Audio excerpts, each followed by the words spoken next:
Good afternoon, Lisa. Good afternoon, Andrew. There's a cat crunching in the kitchen. She's having some food. Yes. Apologies for no Are You Being Served video this week, but I've been slogging away on editing. Busy editing, yes. Our new episode. And it's out. 41, which is our spooky special. We'll do a proper video yeah. talking about that later, but if you head over to our SoundCloud and all that, you'll find it there. Wanted to get it out before Halloween and managed to. Right, Doctor Who and the Parting of the Ways. Yes. I said straight into the action after the opening titles. No messing about. No. Well, there isn't time, is there? No. At this point, you're not getting our episodes. No. You will. The next one will be an hour episode. But do you remember thinking at the time, oh, it's the last time we'll see Eccleston's... I was going to say big face. His big name zoomed towards the camera. Probably. Yeah, I remember sort of going into this with mixed feelings. Yeah. Because it was sad to see Christopher Eccleston go. Yeah. But by this point we knew that David Tennant was going to be the new Doctor and that we'd got a second season, and that was exciting. Well, we knew that before episode 2. Well, yes, I know, but you know what I mean. Yeah. So. And I say it's sort of an attempt to do almost sort of action movie stuff in places, isn't it? And it's as we've said before, it's the first real sort of Doctor Who doing a season finale, isn't it? Yes, there have been sort of big stories at the end of a season, but I don't think anything has quite felt like this. No, this is going to set the precedent for the next goodness knows how many seasons, 10 seasons, where at the end of the season you'll have a big finale. Yeah. So. But I said when the TARDIS materialises around Rose and the Dalek, I was a bit concerned over their relative positions in the shot outside the TARDIS and then in the shot inside the TARDIS. Now, I'm convinced they've sort of moved a bit, but I'm not going to worry about that. Okay. And I said the Dalek innards look different when it's all exploded, and Doctor Who looks at its face. Because it's got a face. Yeah, it's got a face. But it's a long face. It looks quite long, yes. And I was trying to think who could have played it, like Matt Smith or something. He's got a long face, hasn't he? Got a long face. Or Rob Brydon. He's got a long face as well, hasn't he? What? A Welsh Dalek. Hello. Yeah. And Captain Jack's gun is useless. Well, yeah, it's one big charge, but it's killing a Dalek. Nowhere else do you ever see them destroy a Dalek. One big splurge and it's all over. Yeah. That's Captain Jack all over. I was going to say, I think there's a subtext there, isn't there? And Captain Jack says the Time War was a legend. So how's he even heard of it? Like who's been passing notes to each other about the Time War? Maybe because he's a time agent, he's heard about it. Well, they had to write to him or something. Yeah. We are having a Time War. Please bring bottle and bird. Yes. he'd have turned up. Yeah. And Doctor Who's saying null point. So clearly the Ninth Doctor Who is a fan of Eurovision. Yes. Or is that just Russell T? It might just be Russell T. I can imagine Russell T sitting up all night watching Eurovision with a bottle of wine, waving his champagne around. And so it was the Dalek Emperor all along, not Adam, as some of the theories were. Yeah. And that would come back again the next series. What? There were all these really bonkers theories about... well, it might be the third season, about Adam coming back and being embittered and being turned into a Dalek and all this nonsense. And you're like, no. So obviously the Terry Nation estate is involved with Daleks, but is the David Whittaker estate involved with having Dalek Emperor? Because it was his idea. I don't think so. I don't think he's got copyright. Because it turned up in the Ultimate Adventure as well. All right. There's the Dalek Emperor very much based on the Evil of the Daleks thing. Yeah. But Captain Jack doesn't get to say, look at the size of the balls on that thing, Doctor Who, or something, which he should have done. Yeah. I mean, to be fair, it very nearly was the Toclophane, wasn't it? Which I'm not quite sure how that would have worked in this context. Yeah, that's the point. If Dalek had been the Toclophane, would have there just been a big circle? Because Rob Shearman always says about the... Yeah. You know, you drew me a picture and it was a circle. Yeah. And I went, okay. Better put some detail on that. Yeah. And you put a smiley face on it or something. I notice that you've got the hovering Daleks have got black heads.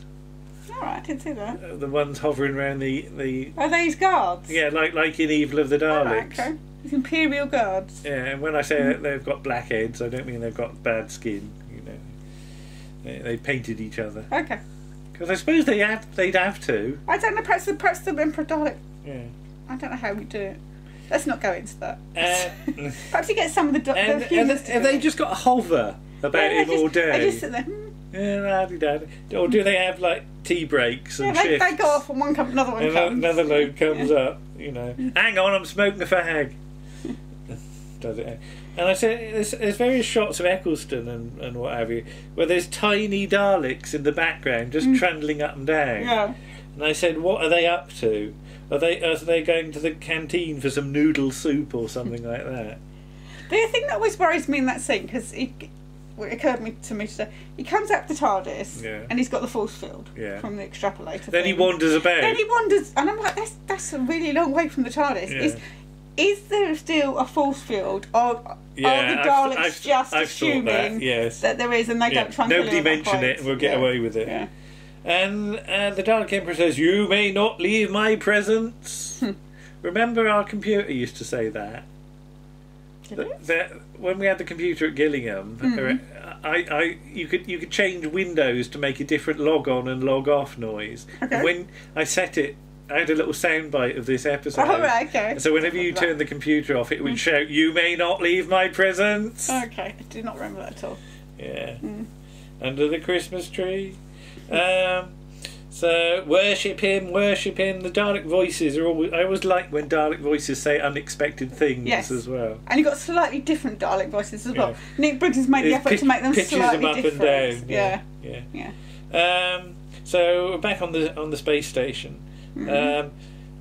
Linda and Doctor Who are getting chummy, aren't they? Yeah. And Rose isn't keen. No, he sort of goes in for a kiss and then thinks better of it, and then they sort of they shake hands. Well, that's a little bit later. It looks really awkward. Yeah. But formation flying Daleks over the Emperor. I said, are they like the Dalek Red Arrows team or something? They appear on like Dalek Blue Peter and do stunts.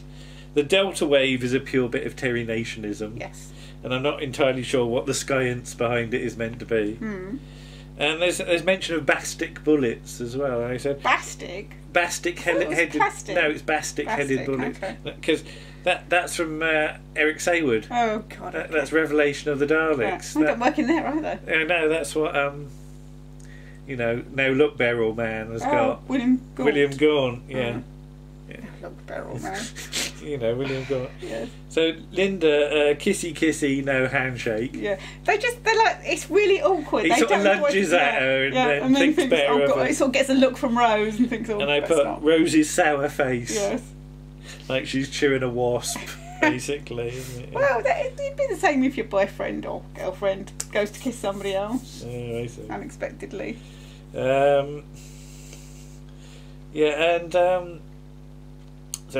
Jack gets a kissy. There was so much fuss about him kissing the Doctor at the time, wasn't there? So much fuss. Yeah. Ridiculous. You notice on the set design, you see them more a bit this week. You've got those circles with the fizzy lightning in them.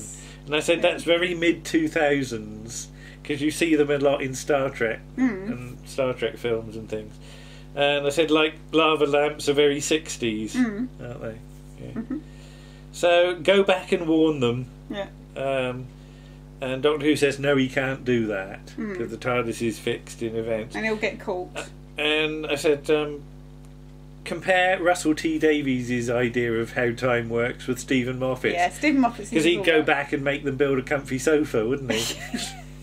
Well, yes. If he was doing it as comedy, he would. Yeah. Doesn't do that in the actual when he writes for the programme. But I said, Doctor Who's sending Rose home. He's a sneaky chappy to do that, isn't he? It's really weird because you're like, oh, he's thought of something. He's thought of something, and it's not until he comes out of the TARDIS and he turns and he gives that look. He does a look. You're like, what's going on? Yeah. And there's such hot, he doesn't do much, but you can really see what he's thinking. And the hologram Doctor, lovely touch for the last bit, where he just turns to look at Rose or into your heart as the viewer. Yes. Because that's the thing, you don't know. You sort of knew this was a regeneration story, but you didn't know when the Doctor was going to do his last stand. You do wonder whether he's going to make it to the end of the episode, don't you? Yeah. Emergency Programme 1 is like, I'm dead or about to die, and the TARDIS is about to. But presumably there are other emergency programs of decreasing importance. Yeah. Like Emergency Program 953. The TARDIS has landed near a puddle and you might want to consider putting your galoshes on when you go outside. Okay. You know, there's got to be levels. Yeah. There's got to be a scale, isn't there? Yeah. In Red Dwarf, they've got all like sort of emergency protocols or whatever it is. And a weird line from Rose: "How do you fly? How do you fly?" Yeah. We don't fly. Well, yeah, but it's the layman's thing, isn't it? It's so like is Mickey always hanging around street corners? Just in case. Well, he says he was up TARDIS. Clifton Parade, whoever he was. He just heard the TARDIS and came running because it's Mickey and he loves Rose. Bless him. And I like Jack's first thought is that Rose has gone to take a leak. Yes, she's gone to the toilet. Well, I said that, or is it a hidden Welsh agenda? She's gone off to get a leak. I don't think she's gone off to get a leak. She's gone down the vegetable market. She's gone to the bathroom, he says. She's in need of her 5 a day, you know, because she hasn't had them yet. So kill every living thing. And I said Time War klaxon, because essentially the decision here is... Yeah. Excuse me. Is like sort of a replay of the Time War for the Doctor, isn't it? Yeah. Do you notice that on the logo where it says Bad Wolf Corporation, it doesn't say Bad Wolf Corporation. It says Bad Wolf Corporation. Yeah, it's all in capitals. It's all in. No, it's all one word. All one word. It's all jammed together. It's like they've had to design the logo in a limited amount of space. So all the times that people have been saying Bad Wolf, they should have said Bad Wolf. Okay. So the kid that drew it on the side of the TARDIS got it wrong. Okay. It's like the Sunmakers and the Sunmakers. Yeah. Because it's the Sunmakers, but people often call it the Sunmakers. Right. So yeah. Remember Bad Wolf on the Beach? Yes. At Swansea when we went to the convention, the Regenerations convention. Was it 2005? Somebody drew it, or was it a year or two later? Might have been a year or two later. I can't remember. I don't know. Yeah. And I said that chip shop's not got a lot of custom, has it? No. Is they just like sitting about on the table and nobody comes in or goes out, nor do you see anybody actually serving in the chip shop. Can't afford anybody. So yeah, there's no reverse shot of the chip shop apparatus. So it might not even be a chip shop. It might be like, I don't know, it might be a tea room or something. I think it's a tea room over those tables. So yeah, all the Daleks come out of the ship in formation. Do you think there's one at the door with a clipboard, ticking them off as they go out, and they're going, you know, I'm awfully pleased you've all turned up today. You've all done awfully well. You know, get out there, chaps, and show them. You know, like the John LeMessurier. So, the Sergeant Wilson of the Sergeant Daleks. Wilson Daleks. I can't imagine that, Tom. So yeah, in the playground, was Bad Wolf written by that kid off of Aliens of London? Does he just go around writing Bad Wolf everywhere? Because there's one actually where it's all squashed together, so it is like the side. Yeah, it's like done in different styles of handwriting. Yeah. But I want to know, who is that kid? Is he Bobby Bad Wolf Johnson of Old London Town or something like that? Does he go around just putting his spraying his mark like under because you see him on like when you go along on trains, don't you? Yeah. Isn't it? You're supposed to put it in weird positions that you can't get to. Just get yourself killed. Yeah. So there's nothing left for me here, says Rose, and I just put poor old Mikey. Yeah, poor Mickey. Mikey, I put. Yeah. Mickey. Poor Mickey. And her mum. Oh yeah, I suppose. Yeah. And I'm not sure she's that bothered. And when Mickey's got his foot down and Rose is going faster when he's moving at 0 miles an hour, so he has to go faster. But she means more power. She should do it like David Banks's Slyther, more power. That's not going to do his tyres any good either. And I put new tyres please. He's going to fail his MOT. Yeah, he'll have no. Although is it a mechanic? I wonder whether he fiddles the MOT. Whether his boss fiddles it or something. Whether Mickey's always got bald tyres. I don't know. And Rose kicks the console. In accordance with the laws of comedy, it should have opened at that point. Yes. It really should have done. In fact, I was half expecting it to the first time I watched it. Yes. I said, there's talk in the previous episode how there are lots of Big Brother houses behind all those doors. But clearly there's only one weakest link. Because they've only got one android. Yeah. There should have been like 8 of them in a row or something like that. That would be difficult to shoot and expensive. Well, considering how they've managed to like cobble 3 Daleks together to look like loads. It would still be and the androids wouldn't have to move. So yeah, but it's probably more. But the Daleks are presumably being built to be reused again. Yeah. Where the androids are a sort of one story only idea. Yeah. So it's a lot of expense for one story. Yeah. Nowadays they could do it with CGI probably. Well, yeah, they have done it with CGI anyway. But, so I quite like how the bombing of whole continents is merely shown on a map. Oh yeah, they can't afford to do that. Yeah. Later on, you might have actually seen a few cutaway shots of people going like that. Yeah. In various positions. Can you not read your writing? Oh, Rodrigo done me a favour. No, she done him a favour. Yes. And I put, what favour? Way. We don't want to know. Was there kissing involved? I think there might have been. I've got a dirty mind. You have got a dirty mind. Move on. Yeah. Cutting through the door scene, klaxon. Yeah. The Daleks for a start. Yeah. And they're cutting through the door. So yeah, there is a little tick list of like typical Dalek-y things in this episode, which is nice. Yeah. And I do like the bit when the Daleks outside of the glass. Yeah, we'll do that in a second. But I said, so they brought in the special like cutting down doors Dalek. Does he just like hang around just in case the doors he's needed? Maybe they've got a special part that they change. Well, that's it. Or do they have to change each other's attachments? oh, I've dropped it. It's rolled because it's like it could roll away if you didn't get it on right. And perhaps, do they have to attach it with special screws? So one stands there and one brings it in, and then another one comes in from the side with the Phillips screwdriver to do it. Perhaps, I think it's going to be a complicated thing. Yeah. So, or they've got a Slyther to go and get it if it rolls away. They've got a Slyther. Yeah, and Slyther goes off and gets it and brings it back like a dog. The Slyther wouldn't. The Slyther would like get distracted by stuff. It would go and sit on some paper or something like a cat, wouldn't it? You put a cardboard box down, the Slyther would go and get in it straight away. The silent exterminate in space. Yeah. When Linda gets stabbed. Well, gets sucked into She gets space. roasted. She gets sucked into space. She gets sucked off into space. Well, back to Rodrigo again, aren't we? Like Katerina. Yeah. With her hair all flying about. Yeah. Why does Mickey screaming actually help him? Because he's sitting there going, "Arrgh!" I don't know. Like that. Yeah. Is that a man thing? And yeah. Since Jackie's actually driven the truck there, why doesn't Jackie do it? Yeah, Jackie should. She's probably put her foot down as well as Mickey, couldn't she? So it's like, should we just put her foot on a pedal? Yeah. And going, "Arrgh!" Yeah. It was a bit piratey, wasn't it? A bit pirate, yeah. Mickey the pirate. Mickey's not a pirate. And I said, when the TARDIS sort of powers up, nice effect of light streaming out of the windows, as though the TARDIS is on full power, you know. Rose's turned the knob up to 12 or something. And I said, Murray Gold playing all the notes at this point. Because although you're sort of reusing music a bit by this point, he's really sort of, he's finding all the notes up the top end, isn't he? Yeah.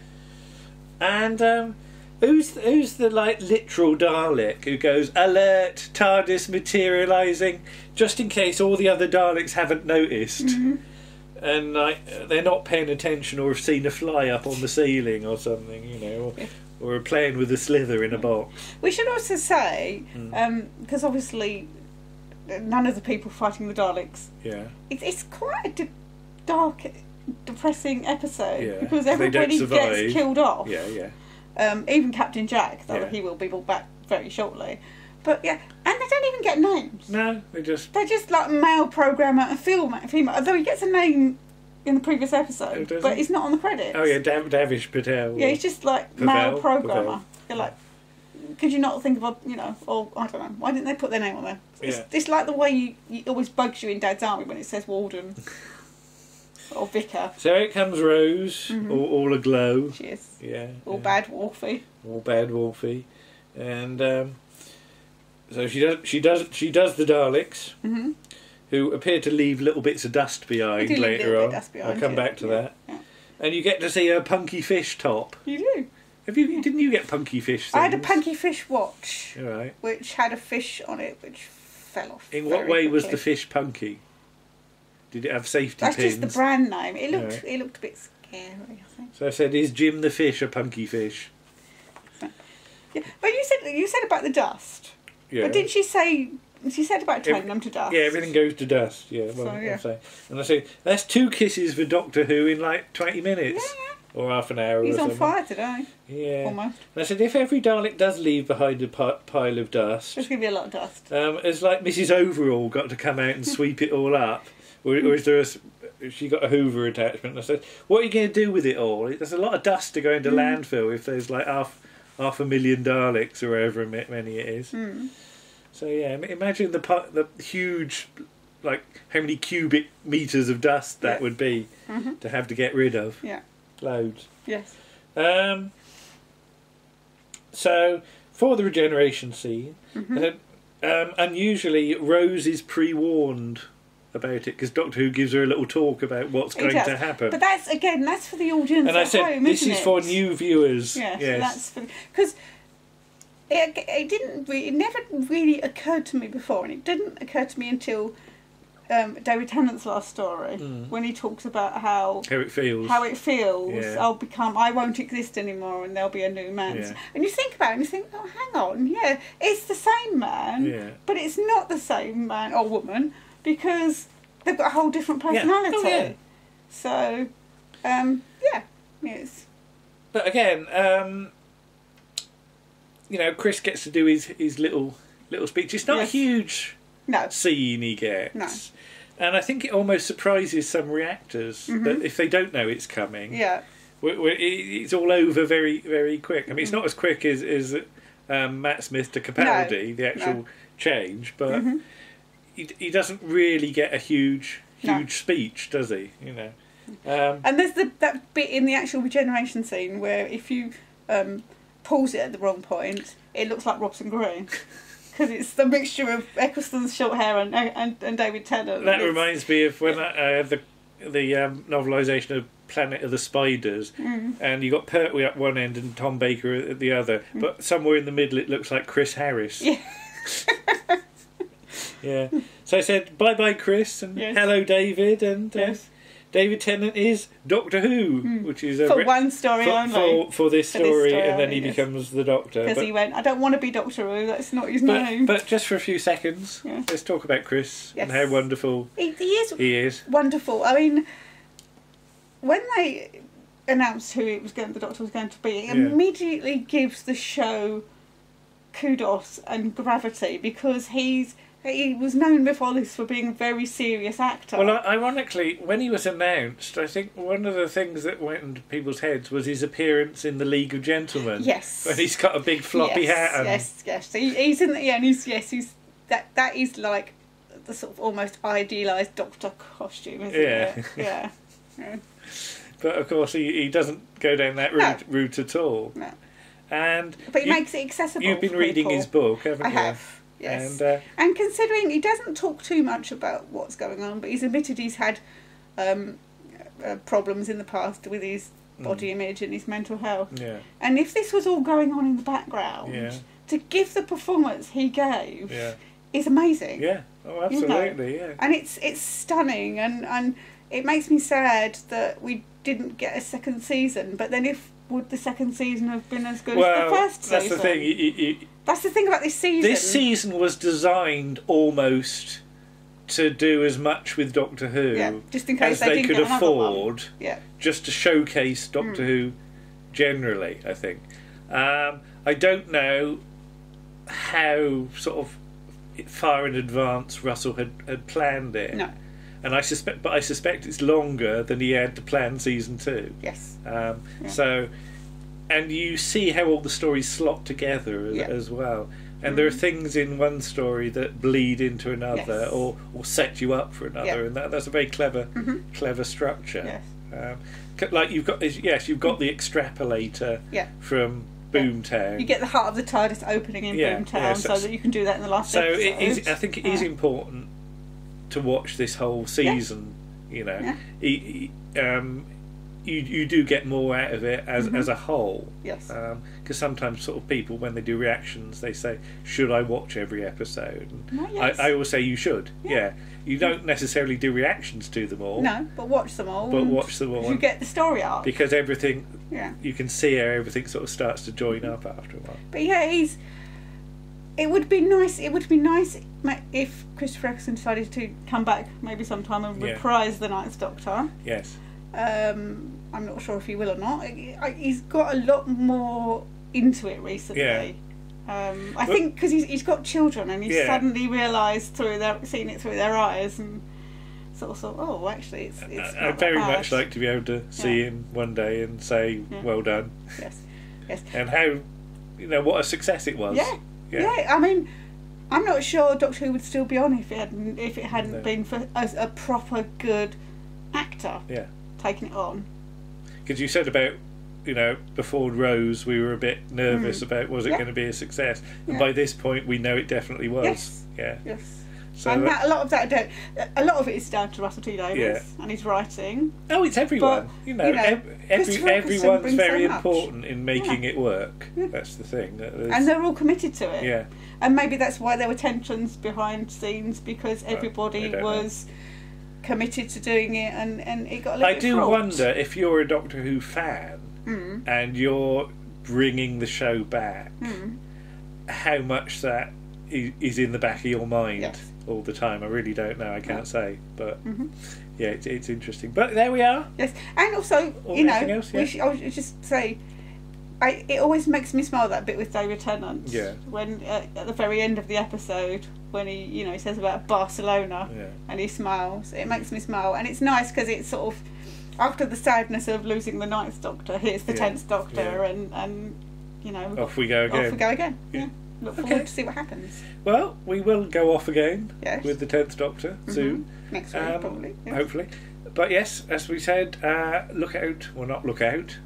Listen out. Listen out for episode 41 of Around the Archives. I don't know what it was.